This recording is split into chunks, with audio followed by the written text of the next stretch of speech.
Hello भैया, स्वागत है आप सभी का मेरे यूट्यूब चैनल स्कूल ट्यूशन गुरुजी में। तो बच्चों, आज हम करने वाले हैं सीबी 2024-25 की विज्ञान की क्लास 9th की कार्यपत्रक 4। इसमें हमें मापन और करना और गणना करनी थी गतिशील वस्तुओं की गति के हिसाब से। तो बच्चों, हम क्या देखते हैं कि किसी भी चीज़ को नापने के लिए हम क्या करते हैं, एक स्केल यूज़ करते हैं मापन का। लेकिन अगर कोई चीज़ गति कर रही है तो उसकी गणना करने के लिए हम गति की गणना करते हैं कि वो कितनी गति से काम कर रही है।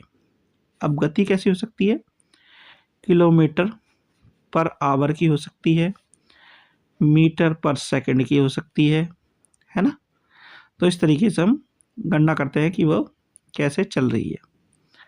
अब करना क्या बच्चों, आपको एक बॉल को आगे फेंकना है और पीछे फेंकना है और उसकी गेंद द्वारा चली गई दूरी और लिया गया समय आपको नापना है और उससे गति निकालनी है। छोटी सी एक्टिविटी आपको करनी है। अब इससे कुछ चीज़ें हमें पता चलेंगी क्या, कि जब आप अपने दोस्त को की पैदल या साइकिल चलाने की गति की तुलना उनसे करना चाहेंगे, आपको अपने घर या अन्य किसी अन्य स्थान से साइकिल की स्कूल की दूरी पता होनी चाहिए। फिर आपसे प्रत्येक व्यक्ति उस दूरी को तय करने में लगने वाले समय को माप सकता है और आपकी गति की गणना कर सकते हैं। यानी जब आप किसी गति की तुलना कर रहे हैं तो आपको दूरी और लिया गया समय, इन दोनों के बारे में ठीक ठाक पता होना चाहिए। फिर ये जानना दिलचस्प होगा कि आप में से सबसे तेज कौन है। यानी आप फिर बता सकते हैं सबसे तेज कौन है।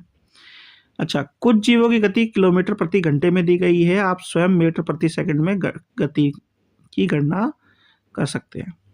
यानी कुछ जो जीव है उनकी गति किलोमीटर प्रति घंटे में दी गई है, आप उसे मीटर प्रति सेकंड में भी निकाल सकते हैं।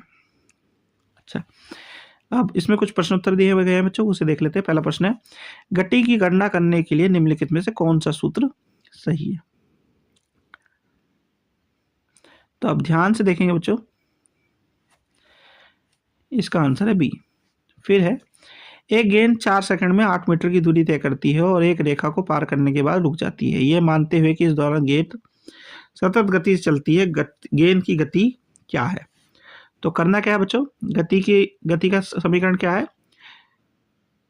दूरी बटे समय। तो यहाँ पे क्या आ गया, 8/4 और इसको क्या करेंगे, बराबर करेंगे 2 से। तो आंसर आ गया 2। क्वेश्चन नंबर 3, मान लीजिए आपके घर में से स्कूल की दूरी 1.2 किलोमीटर है। अगर आप स्कूल जाने में 10 मिनट लगाते हैं तो मीटर प्रति सेकंड में आपकी चालन की गति क्या होगी? तो इसे पहले क्या करेंगे, मीटर में कन्वर्ट करेंगे। तो ये हो जाएगा 1200 के आसपास और ये आ जाएगा बच्चा आपका 600 के आसपास। अब 1200 को अगर डिवाइड करेंगे, क्योंकि दूरी बटे समय हमारे पास आ गया, तो आंसर आएगा आपका 2 मीटर प्रति सेकंड बच्चों।